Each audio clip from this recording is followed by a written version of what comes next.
ఇవాళ 23 సూర్య నమస్కారాలు, 69 squats. Done. ఈ రోజు జర్నీ చాలా స్పెషల్. 23 సూర్య నమస్కారం అండ్ 69 స్క్వాట్స్ కంప్లీట్ చేశాను. నిజం చెప్పాలంటే ఒకసారి ఆలోచిస్తే చాలా హెవీ అనిపిస్తుంది, కానీ ట్రై చేశాక బాడీ కంటే మైండ్ ఎక్సైటెడ్గా ఉంది. నా జర్నీలో బిగ్గెస్ట్ రియలైజేషన్ ఏంటంటే కన్సిస్టెన్సీ బిల్డ్స్ క్యారెక్టర్. ప్రతిరోజు నేను టైట్గా లేవచ్చు, లేకపోతే స్కెడ్యూల్ టైట్గా ఉండొచ్చు, కానీ ఒక్కసారి మిస్ చేసిన డిసిప్లిన్ నన్ను వదిలేసిందేమో అని అనిపిస్తుంది. 23 డేస్ కంప్లీట్ అయ్యాయి. ఈ 23 రోజుల్లో నేను నా పెయిన్కి ఫైట్ చేయడం, ఎక్స్క్యూజెస్ని సైలెంట్ చేయడం నేర్చుకున్నా. మీరు గమనించారా? ప్రతిరోజు రేపు కోసం ఒక పెద్ద వర్షన్ నేను రెడీ చేస్తున్నాను. 23 సూర్య నమస్కారాలు, 69 స్క్వాట్స్, ఇప్పుడు అది నా కొత్త నార్మల్.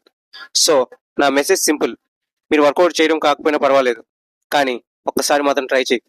నేను చెప్పినట్టు చేయాలనుకుంటే పాసిబుల్. బాడీ టైర్డ్ అయినా, స్విమ్మింగ్ చేసినా, ట్రావెల్లో ఉన్నా, ఎక్స్క్యూజెస్కి ఛాన్స్ ఇవ్వకుండా చేస్తున్నా. మీరు ఇవాళ ఏం చేశారు మీ కమిట్మెంట్ కోసం? Think about it. This is one more tomorrow, chapter 2, day 23. Follow me. మనం కలిసి 54 డేస్ కంప్లీట్ చేద్దాం.